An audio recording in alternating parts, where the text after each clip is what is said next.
RITC Cybersecurity, empowering businesses with robust cybersecurity protection. Welcome to Ciphered Reality from RITC Cybersecurity, where the real threats of the digital world come alive. This week, we're about to unravel the latest threats, expose daring hacks, and the dangers of the cyber world. On the docket today is penetration testing and vulnerability scanning, along with some jaw-dropping headlines. On Ciphered Reality, we are unleashing cybersecurity tips and tricks that could be the difference between safety and disaster for you and your business. I'm Mike Rotundo, joined by my intrepid co-host, Mari Cherry. Are you ready to discover what's really hiding behind your screen? Connect with us at ritcsecurity.com/contact. And now on to the news. The news. Even Peppa Pig isn't safe. Peppa Pig. Why do I know that name? Hasbro, that owns Peppa Pig, hit by ransomware attack. Oh, no. Poor Peppa. Yeah, poor Peppa. This is from Cybersecurity Insiders. At present, it remains unclear whether any sensitive customer data has been compromised. The company has stated that a detailed investigation is ongoing and preliminary assessments are still being conducted to determine the full scope and impact of the incident. So, I picked this one just because it did say Peppa Pig, because all of my kids have watched Peppa Pig. And I was like, oh no, not Peppa. But they did mention in this article that hackers are going more along the lines of double extortion. And I wanted to talk about that a little bit because, like, why? They're leaving part of the company still functioning while simultaneously trying to apply pressure for the things they want. Yeah. What's the deal with that? I think the idea is that they're trying to be somewhat reasonable and allow them. They know they have the threat. You can still work. We're good people you can work with. And okay. I guess that's the only thing I can think of. I mean, there's no reason why you wouldn't take the whole company down. Like good cop, bad cop? Yeah, or more of, we can really ruin your day, but we're choosing to be nice, so just pay the ransom and then... Oh, so it's like some serious manipulation. Like, look, it could be worse. We're doing you a favor. Exactly. Yeah. Oh my gosh. Yeah. Okay. Yeah. We can really destroy you, but we're choosing to be benevolent. Wow, that's so nice. It's so generous. Mm-hmm. Okay. Ooh, that's darker. Like, yeah, that's the way I see it. Anyway, that's all. Do you have any thoughts on this one? I really picked this one because it said Peppa Pig. No, I mean, it's pretty straightforward. I mean, it's ransomware. It was somebody that got, somebody got phished or something like that got in there. It happens. It's going to happen, and I don't know what kind of controls that Hasbro has. Hopefully they're not made out of Play-Doh. Well, you never know. You never know. Yeah, I mean, stuff's going to happen. But that isn't, I mean, it's a new tactic. I haven't heard of that. Normally they just take you all the way down. And when you said double extortion, I was thinking remember the $150,000 in baguettes one where it was like, that one was funny. Yeah, I mean, so we have your data. Oh, by the way, we want $150,000 in baguettes. That was mean, but funny. Yeah. They had a sense of humor for sure. Yeah. Okay, so that's how they called it out in the article, was double extortion. Is that not? No, I mean, it just seems like a new form of double extortion, I guess. Okay. Yeah. Okay. Well. And it could be, this is your ransom for what we've done so far. It's going to double. Oh. So going back to, you can go to your room for a day, go to a room for a week. You choose. Yikes. Yeah. That makes my parenting style feel icky. See, you can be a hacker. I don't know. Dark Mari's in there somewhere. Somewhere. Buried deep down, but in there somewhere. I should find her. That's more fun. All right. Okay, let's move on to the next one. Okay. A face is not a good password. That is true. Yeah. This is from biometricupdate.com.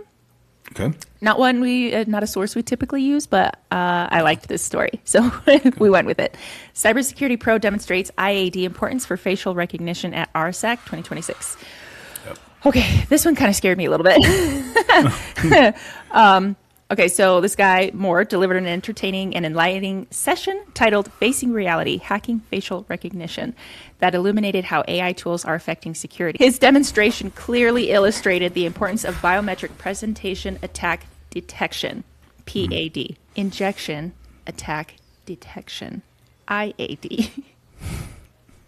He did this by conducting tests and experiments, opening a bank account, using an AI-enabled false identity, for example, or tricking a facial recognition system into believing that he is Tom Cruise. Cool. All right. Yeah. He conducted these tests with the aid of a lawyer friend to avoid legal trouble. Smart. Very smart. Good idea. But yeah, he opened a bank account. Yeah. Okay. Okay, I agree that he said in the article that he thinks we've adopted this technology prematurely, too early, and I agree with that. What are your thoughts? I think it's a horrible idea to use it right now. I mean, you can. Yeah. So they've fixed the part where you can use a picture allegedly to do it, but they do some kind of biometric test but AI has advanced to the point where it's now overwhelming what can be done with the facial rec controls that we currently have. So I think facial rec has always been a bad idea. And he's 100% right, and I'm glad he's showing it because, you have companies out there. There's a cell phone company that comes to mind that insists that you use your facial rec. Really? They highly recommend it. And it's, okay. Yeah, I had that argument with my parents. Well, why do they recommend it? Because they're idiots. Not everyone is right. Yeah. Okay. So.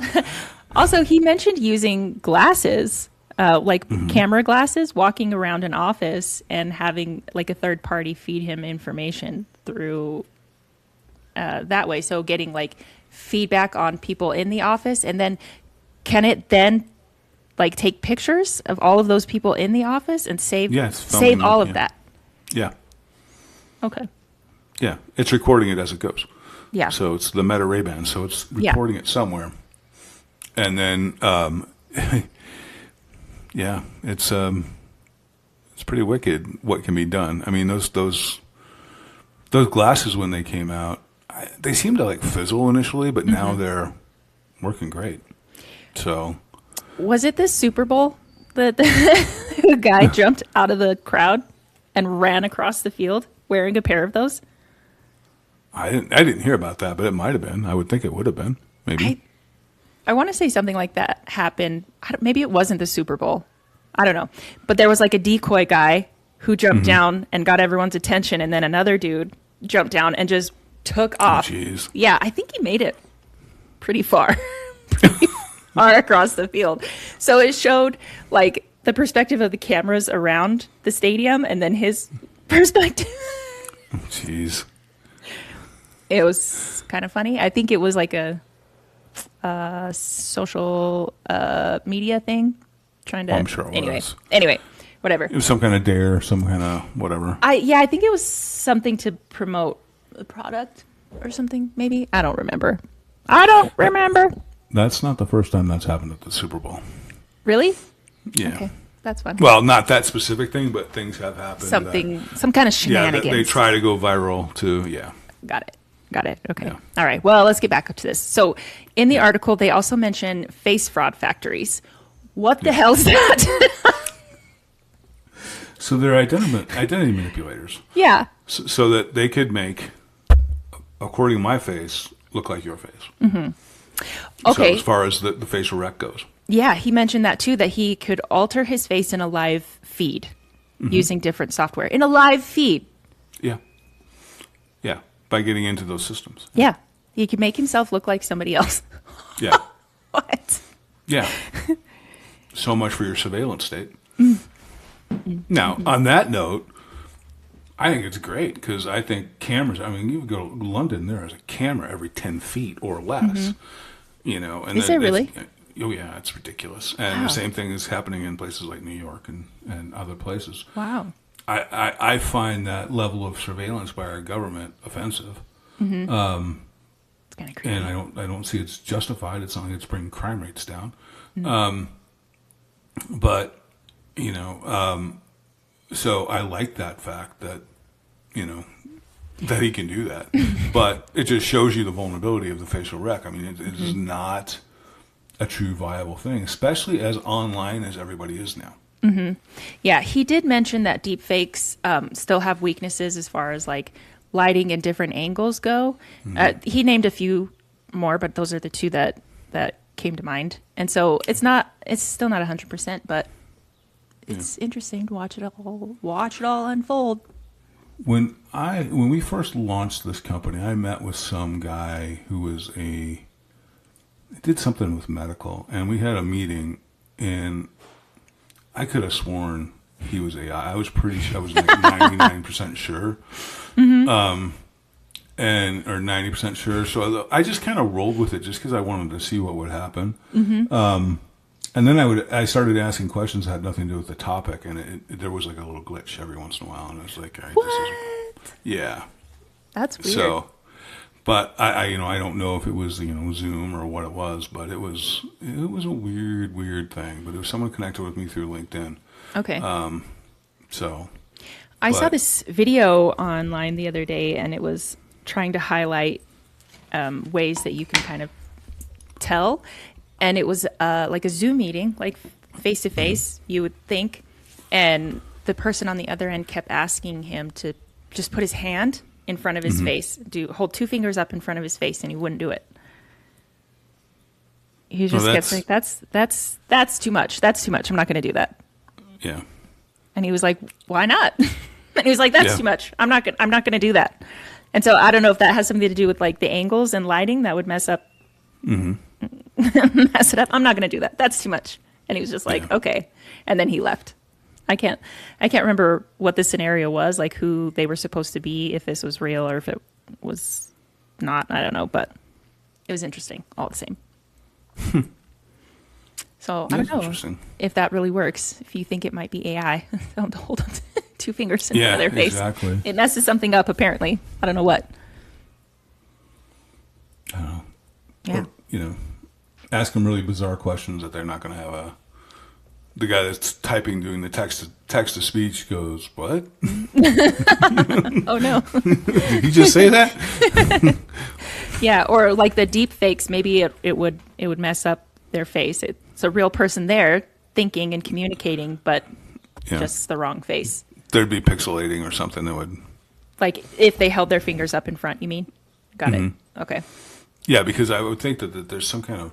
I mean, I'm not an expert on this, but I would think there's some kind of projection that is creating this image. So if you were to change it suddenly it's not your face anymore. Yeah. So... Okay, that's creepy. All right. Yeah.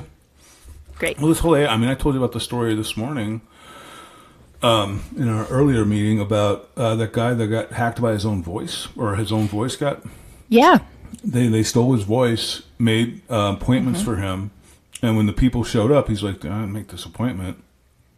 And the guy's like, well, here's the voicemail. You spoke to Lydia yesterday. Plays it, and he's like, that's my voice, but that's off. There's something. And it used words he would have used.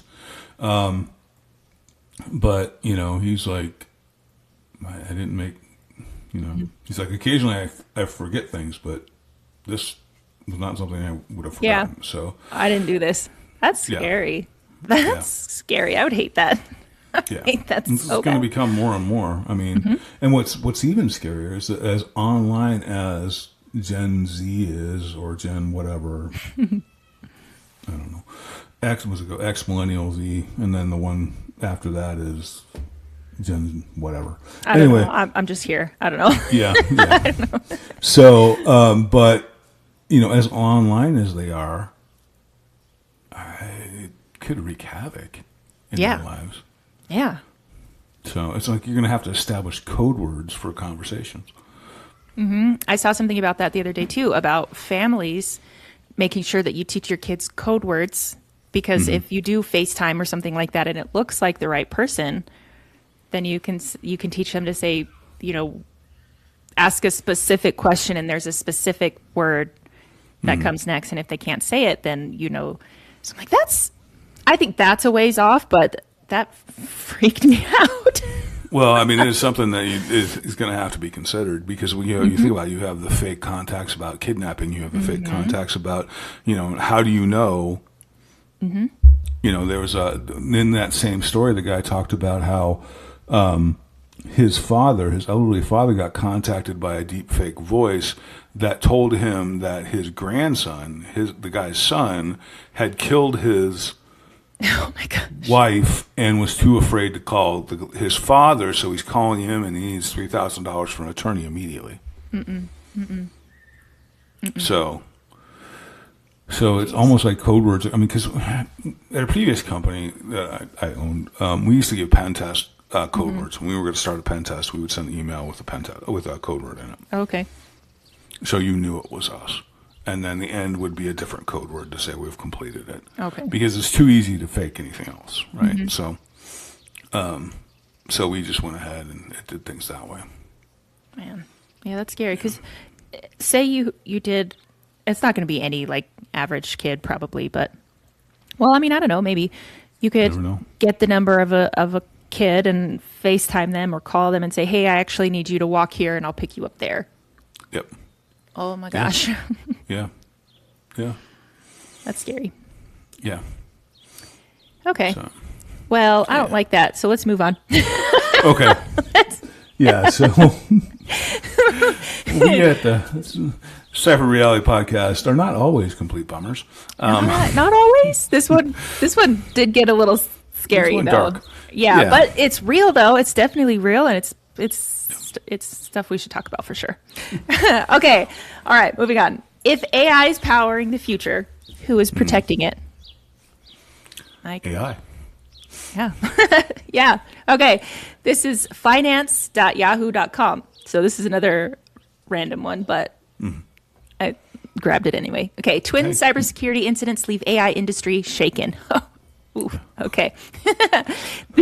The AI industry is dealing with the fallout from 2 security incidents this week that exposed customer data at, how do you say this name? Mercor? Yeah. Okay. And source code Anthropic. Yeah. Great. Yeah. In a post on X, Y Combinator president and CEO Gary Tan said the hack puts an incredible amount of state-of-the-art training data from every major lab worth billions of dollars online. Oh, good. Putting it all online. Yeah. Yep. Making it easily accessible to rivals like China and creating a national security problem. Yeah. So, yeah, that's, it's out there. It's out there just on the internets. Yeah. For whoever. You're welcome. Yeah. The Anthropic source code leak was due to human error. So that sucks. Yep. What do you think, how do we help that? How do people help that? Well, I mean, the human error thing is just training, but inevitably someone's going to click on the wrong thing at some point. So, but, it depends on what the human error was. Was it a phishing email? Was it ransomware? Was it, vishing, quishing, smishing, crushing, whatever? Was it a spear phishing attack? Yeah. Whatever ing you should choose to do. And then the other question is, or was it something that was misconfigured, which is also highly probable. Yeah. Yikes. So, no defense, no offense intended to our developer brothers and sisters out there, but, don't set your own security controls. Let the security people do it. And don't let AI set your own security controls. You can't You can't let AI protect AI. Well, I don't know. Yeah. I think people are. Yeah. I think people are. You gotta have a. Go ahead. I was gonna say you gotta have human insight in behind it because AI is just a probability machine and it lacks imagination and creativity. Yeah. Yeah, but there does need to be a hybrid approach, though, right? I feel like, okay. Yeah. We kind of have to have it to keep up. But you can't use a generic AI tool. You have to use an AI tool that's specifically designed to do what it's supposed to do. Yeah. Okay, that's fair. Exciting. Exciting, scary stuff. This is so great. I'm so excited. It's a great new world we live in. so great. Anyway, that's all I've got for news. So is there anything else that stood out to you in this story? The AmeriCorps hack was actually a supply chain attack related to an open source project called Light LLM.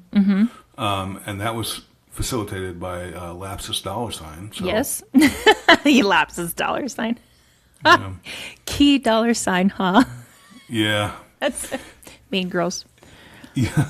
And they gained access to AmeriCorps' customer data on top of everything else. So, I mean, you knew it was going to happen. I mean, the Chinese hacked the FBI the other day, and it was one of their surveillance networks in Aruba or Bahamas or something like that. So, Virgin Islands. Okay. One of the things that we keep bringing up to people and to our customers who sometimes we don't want to bother them. They're busy. We don't want to, call about this issue. We are at war. I think you probably should.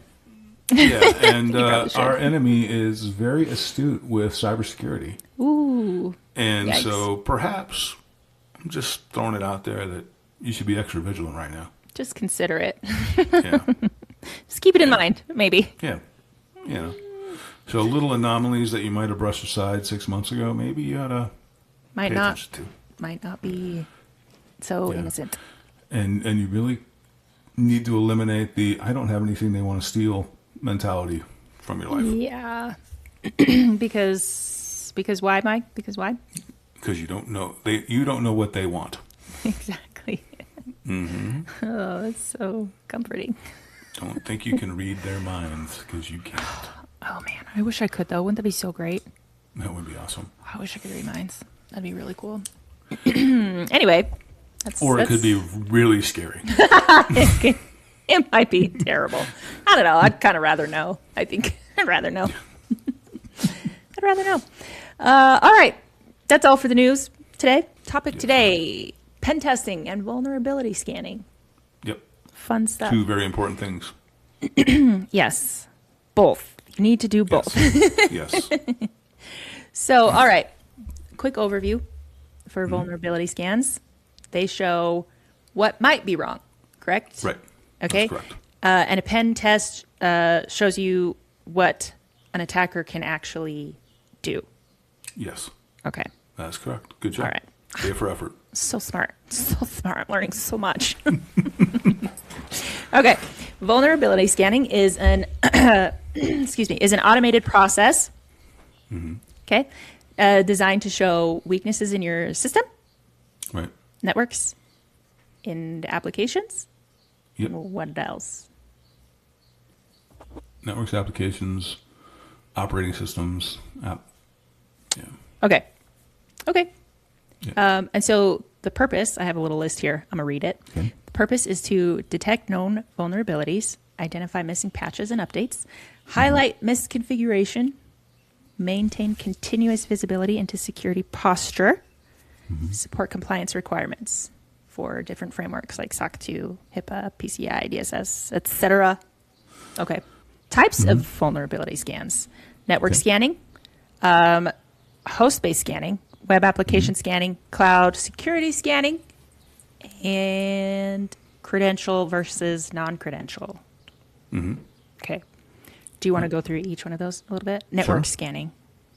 Network scanning is scanning the entire network, like your perimeter or internal, for vulnerabilities, and that's what you're looking for, is just to see what is potentially vulnerable. What you have to keep in mind is no scanner takes into place compensating controls. Okay. They're never taken into account. So That's good to know. 10s can get reported, but you have compensating controls in place and make them a 3.5. Got it. Okay. So. Yeah, that's good to know. So it looks for things like open ports, exposed services, and outdated systems.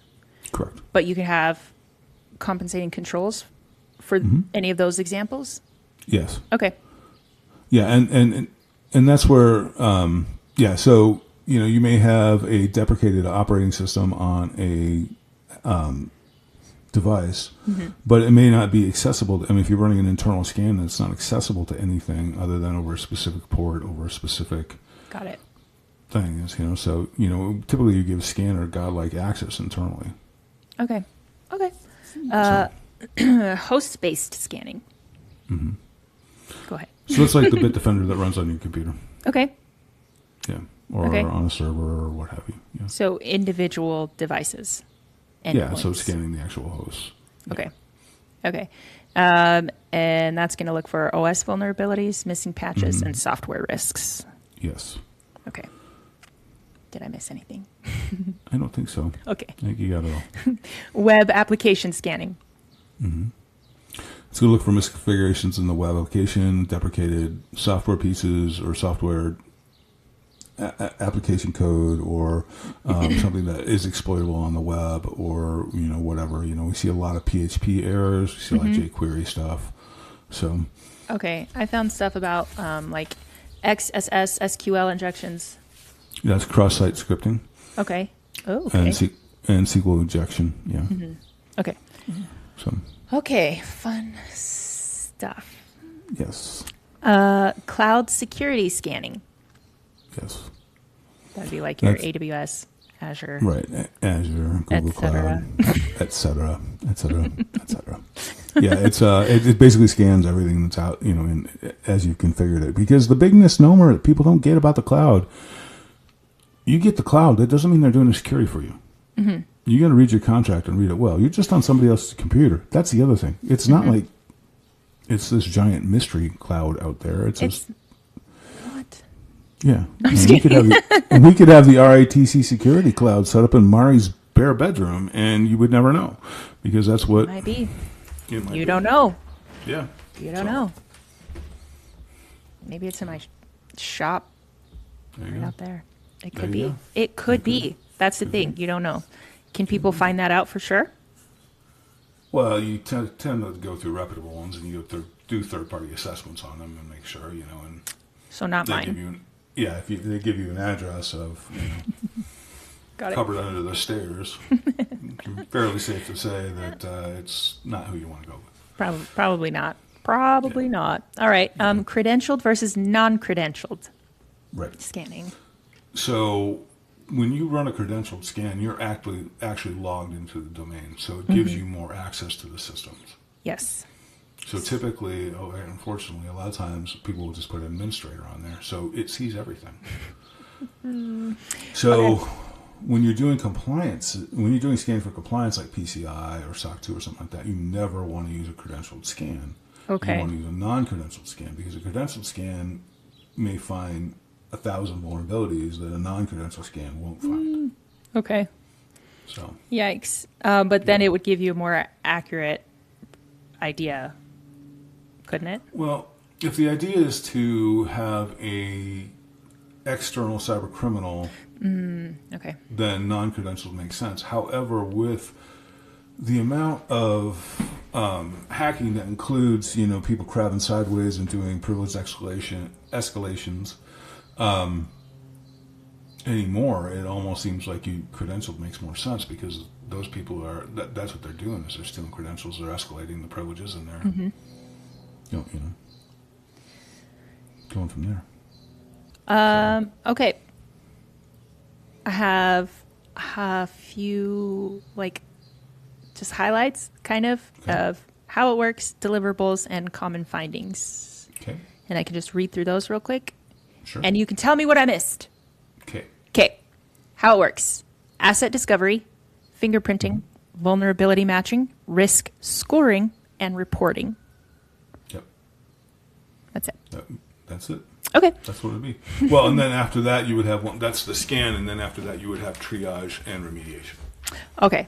Those are important. So, yes. And then typical deliverables: vulnerability report, severity breakdown, asset-based findings, remediation guidance, trend tracking over time. Yep. Over time. How long is that typically? Trend tracking. PCI requires 12 months and 3 months and 30 days. So it all depends on what you're doing it for. A lot of times, managerial level, director level, CTO level want to track the trends of their vulnerabilities, because they'll say at the beginning of the year, on January 1, we had X number of vulnerabilities.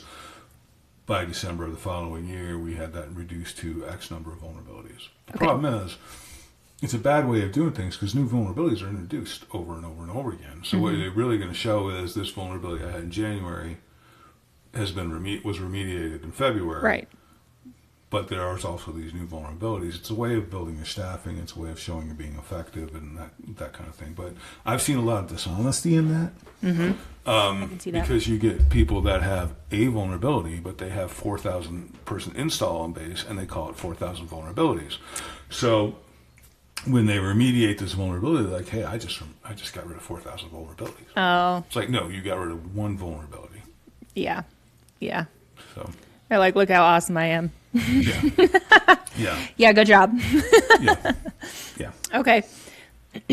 Common findings: missing patches or outdated software, weak SSL TLS configurations.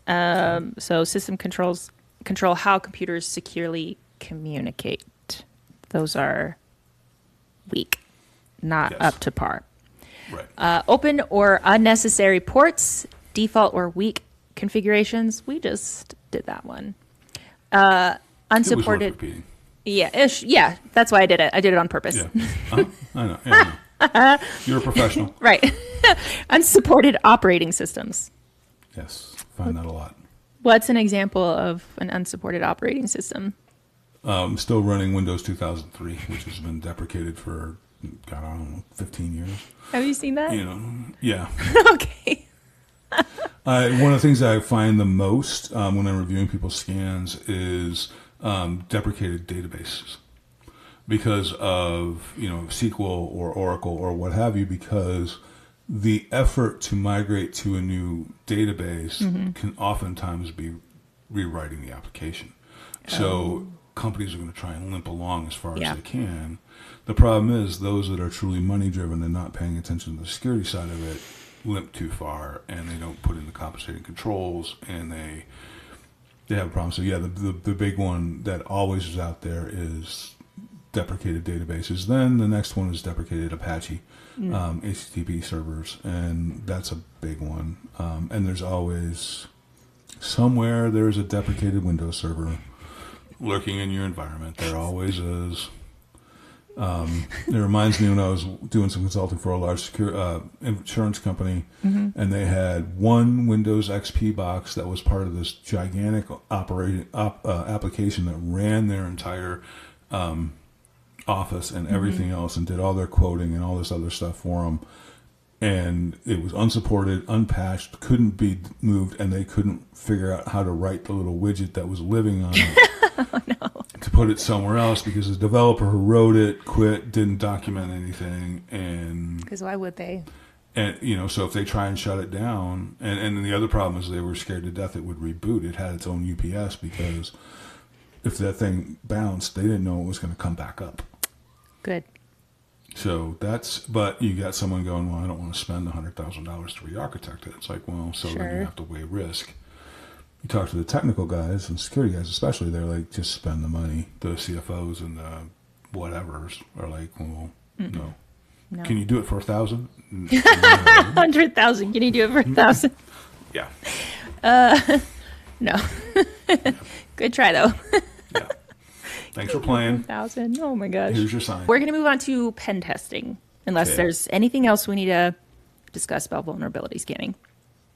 The one thing I would say is that there are some compliance requirements out there that say you only have to scan once a year or quarterly. Throw those away.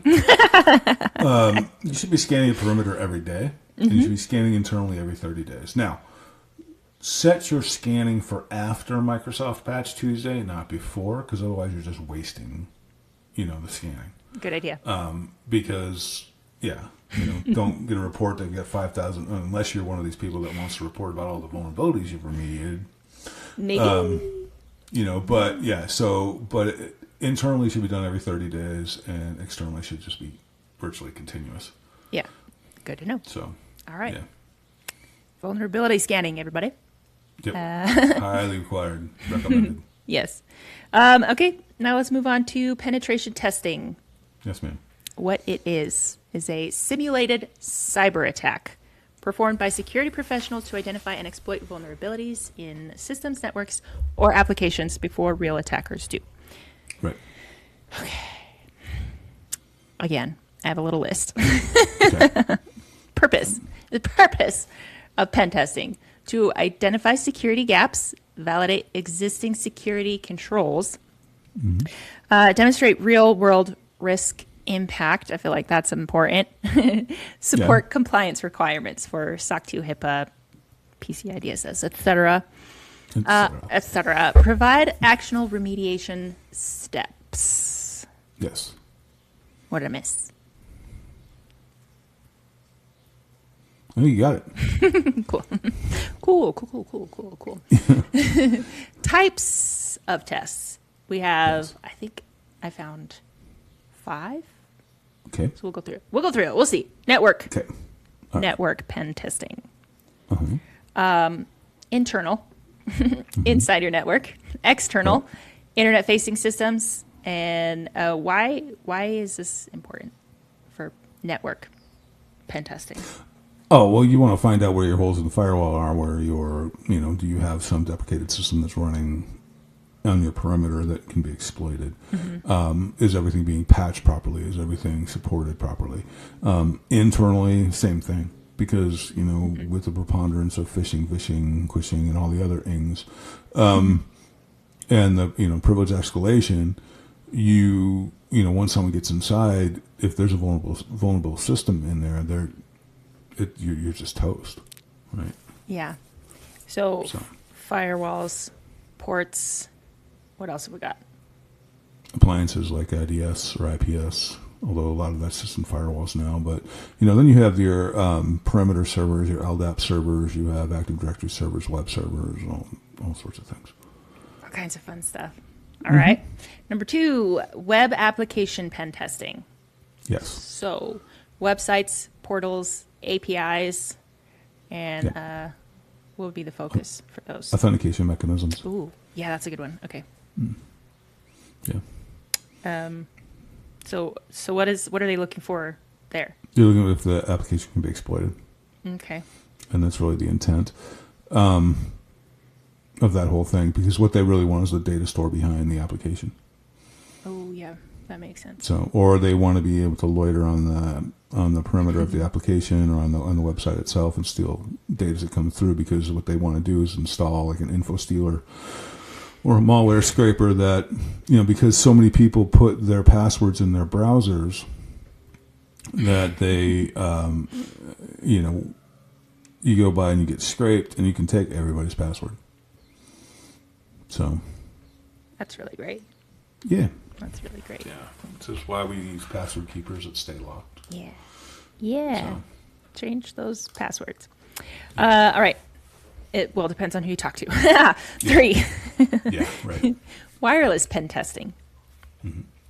Wi-Fi networks. Yes. Is that it? Full stop? Wi-Fi networks? Yeah. You're looking for the Wi-Fi networks and the exploitability, but you're also looking for unauthorized WAPs, wireless access points. Okay. But you're looking for vulnerable SSIDs, but you're also looking for rogue wireless accounts. So, which would become, Right.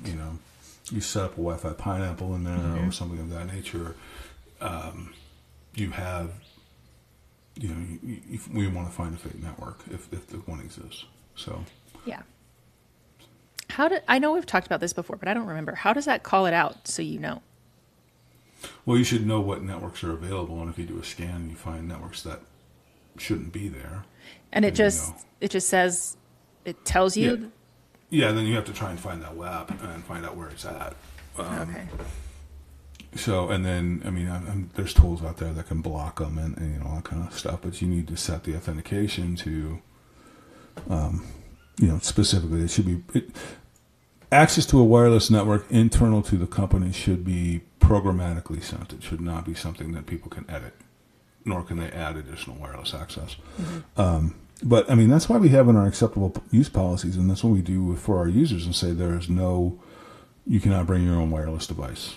Right. Because we don't want them doing that. Right. That makes sense. Okay. Mm-hmm. Okay.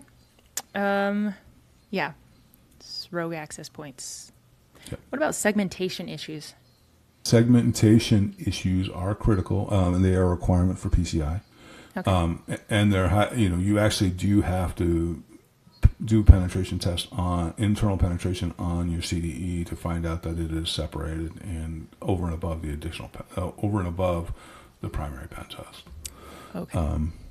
But you also want to make sure that the VLANs are secure and that you think everything's only allowed, specific traffic's allowed over 1633. In reality, it's wide open to everybody. It's those kind of configuration issues that you're looking for in the VLAN. Okay. So, all right. Everybody knows that one, right? So social engineering, Yeah. phishing, impersonation, and whatever other ing, like you've mentioned. Yeah, all the Ing brothers. Yeah. This is focusing on human vulnerability. Yes. The most hackable part of the enterprise. Yep. Lucky. Because we have to be there. Yep. Can't function without us. Nope. Anything insightful for number 4? Social engineering? Boy, there's a whole lot of training that needs to be done, and people need to be aware and keep their heads on a swivel and be cautious about what they're doing and how they're doing it. Mm-hmm. So, all right, number 5, physical penetration, attempting physical access to a building or device. Yes, we don't talk about that a whole lot. No, you've said that before. You've said that before. You put a guy in brown shorts, brown shirt, carrying a clipboard in a box. Pretty much go anywhere they want. That's funny. Yeah. That's funny. Yeah. So, I mean, I'm sure those UPS uniforms are not proprietary. Find out what color scrubs the hospital wears. Mm-hmm. Get those. I know some do different colors for different days of the week, too. Mm-hmm. So you just pay attention for a minute. Different colors for different days of the week and then different departments. Yeah, that too, different departments. Mm-hmm. But you can randomly do it. That's so just on a complete different side note, that's what federal law enforcement does inside like the Capitol. They have a different color. There's a color of the day, like they'll have a band on their weapon. So you know that weapon is exposed, it's actually a good guy's gun as opposed to a bad guy's gun. Oh, okay. Okay. Yeah. So, or they'll have a color on them somewhere, but yeah, there's a color of the day. That's cool. Okay. All right. There are some places that allow you to wear black pants and a t-shirt as long as it's like affiliated. Like you have to buy it through them usually, but I'm sure you can find some online somewhere that are close enough. I'm sure. So you could just walk in black pants and a t-shirt and yeah, I mean, it really comes down to how attentive the security guard is. Well, if I make $15 an hour as a security guard and I would rather play, Doodlebug or whatever, Candy Crush on my iPhone and just kind of, oh yeah, it looks close enough, go on through. Yeah. Mm-hmm. And then one of the big things is you have a name tag, find out what kind of name tag they have, and then turn it around. Yeah. So it's just a blank. One time I got in somewhere, I was not on the list because I had forgotten to register. I wasn't on it. It wasn't like a big deal, but they still let me through. They're like, it's fine, just go ahead. And I was like, okay.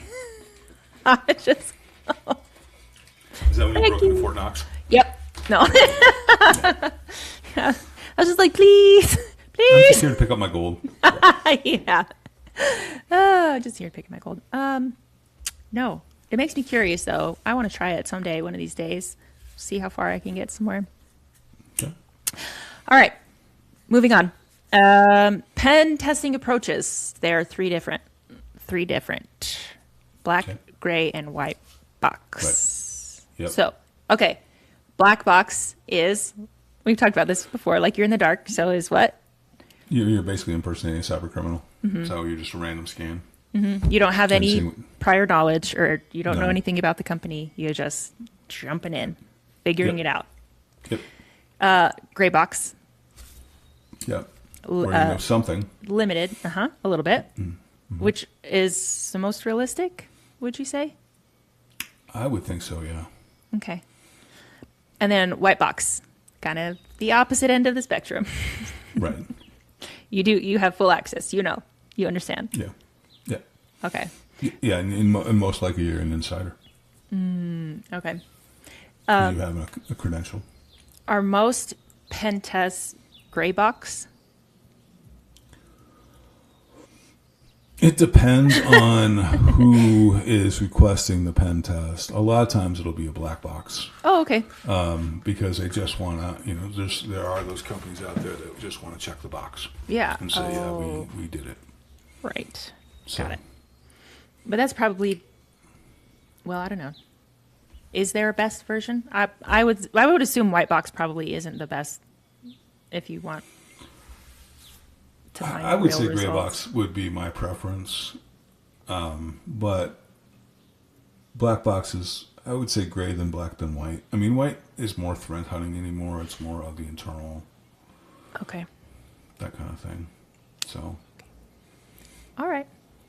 I just realized I have to reschedule my scans for Friday because it was scanning through our podcast and it was kind of messing with your. Thankfully, it's according to the cloud because what was coming down from you is a little pixelated. Oh, you kept glitching every once in a while. I was wondering what was Yeah, it going was on the there. scanner. I just realized that when it popped up as scanner finished, I was like, shit. Okay. So I will reschedule that Friday scan. Okay, I was going to ask you about that because there was a couple of times it looked like it went a little yellow or something, and I was okay. Yep. That's fine. You're doing what you're supposed to.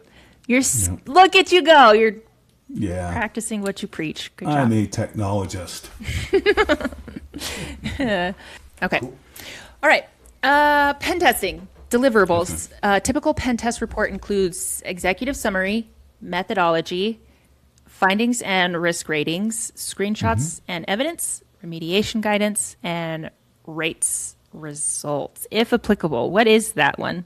I don't know about rates results unless it's there are some that will do, there's a comparison you can do like companies like mine. Okay. Which may be what that is. Okay. Of the same size, how do I compare?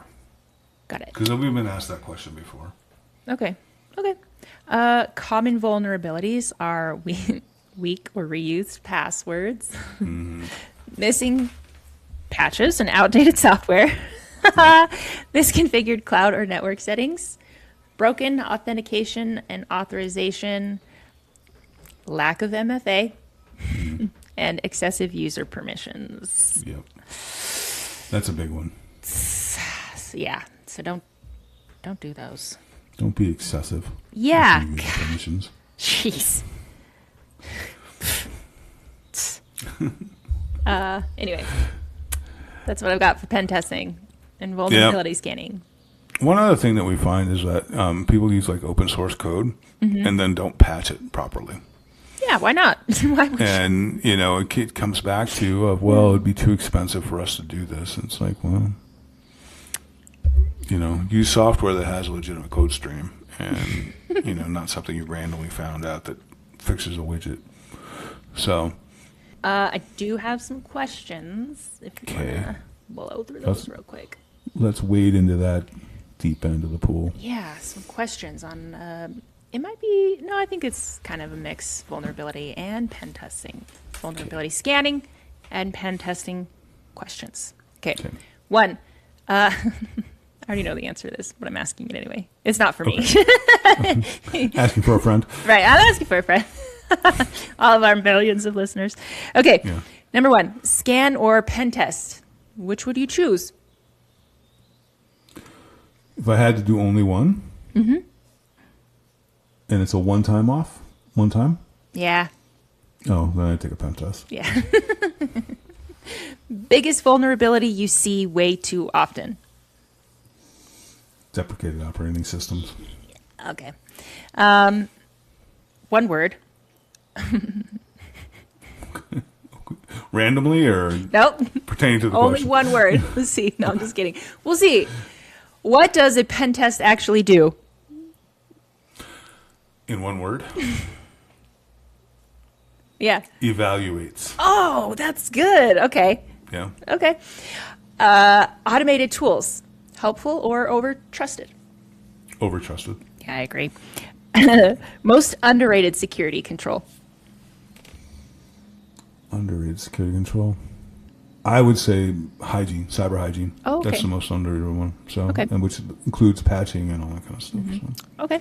Is internal or external testing more important? Boy, that's like a 1A, 1B. External penetration testing is always going to be important because you don't want to have a soft perimeter. The other problem, though, is a lot of people think if I have a really hard perimeter, then I can have a really soft interior, so they become like eggs. Yeah. And That's you not really need okay. a combination of the two. That's a good answer. Combination of the two. Yeah. How long should a pen test take? Depends on the scope. It could be as little as 72 hours. It could be as long as a month. Oh, dang. Okay. Yeah. Now, a lot of times you'll see long pen testing times because you've got pen testers that are oversold. So you've got one pen tester who's in the process of doing 6 pen tests at the same time, so they don't have time to focus. And that's generally a problem. Yeah. And, yeah. Not great. Okay. No. Patch immediately or test first? Well, you test the patches before you apply them. Okay. Yeah. CVSS scores, useful or Yes. misleading? They are useful to give you an idea, but you have to use a CVE calculator to get the numbers down to where they accurately are, because that way that'll take in place your compensating controls. Okay. All right. And last one. One thing companies think is secure but isn't. Oh, boy. Yeah. One thing. Unless you've got multiple, that's fine. I would say one thing people think is secure is their MFA. Yeah. You Yeah. concur, Doctor? I do. I concur. Yeah. I concur. All right. We've got a few minutes. Should we Okay. try to explain it like we're 5? Sure. Why Okay. not? It'll be quick. Okay. I found this example. I looked it Okay. up specifically Okay. for this. Vulnerability scanning is like checking for unlocked doors, like a checklist, going down, checking all the doors, the windows. It finds problems, but doesn't try to break in. It just says, "Hey, leaving that window open all night might be unsafe." Gotcha. Probably not a good idea. Gotcha. Yeah. Pen testing is like hiring someone to pretend to be a burglar. Oh, that's a great example. They're playing, and they try to break in Yeah. to your doors and windows, or And they can show you where they can break in. yes, yeah. Yeah. So that's No, my that's a great example. that's my explanation. No, that's great. Pretend, and that's all I got. Yeah. That's Yeah. it. That's all. No, that's a great example. And you know, as we talk about, sometimes it's like the equivalent of someone, you know, going back to your pretending to break in. It's someone standing in front of your window with a rock saying, "See, I can break this. I'm not gonna break it, but I could break it." And you know, from the technical perspective, and if you want to, you know, I've got this weak password. I can exploit this. You know, your administrator account's password is password. So. That's great. Yeah. P at $$. Exactly. WORD. Yeah. And I just want to make a special plea out to the people that buy new routers and leave the default password on those. Please don't do that. Yeah. You make me sad when you do that. You make me sad. I like to just pick a random playlist from anywhere and listen to it, and I will pick a random part of the song Oh, there you go. as a password. That works. Yeah, that works. Yeah, it's a lot of fun. Actually, it's really, Oh, I'm sure it it's a is. fun game. It is. I have to Unless make you sure. listen to Baby Shark. Oh, well, yeah, that wouldn't be so great. But No.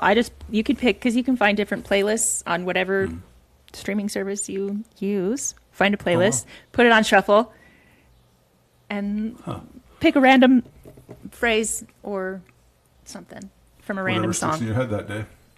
Literally while I'm listening to it. Wow. The song that's playing at the moment. It might not even be a song I regularly listen to. That works. That works. It's a lot of fun. I bet. 1010 would recommend. That is a Marissa Cherry authorized pick. Yep. For sure. It's a fun game. Give it a try. Yep. All right. For real. That's everything I've got. That's all you got? That's all I've got. We're done with this monster? I think so. We're at an hour. Just over. All right. Don't miss next week's episode of Ciphered Reality, where we unravel the stories you can't afford to ignore and dig deep into AI news, risks, and solutions. Tune in next week for stories that might just change the way you see the digital world. Be sure to look for our videos on X, LinkedIn, Instagram, and Facebook. Remember, cybercrime is bad. Love RITC Cybersecurity. Thanks for listening to the Ciphered Reality Podcast. Say goodbye to the good folks, Mark.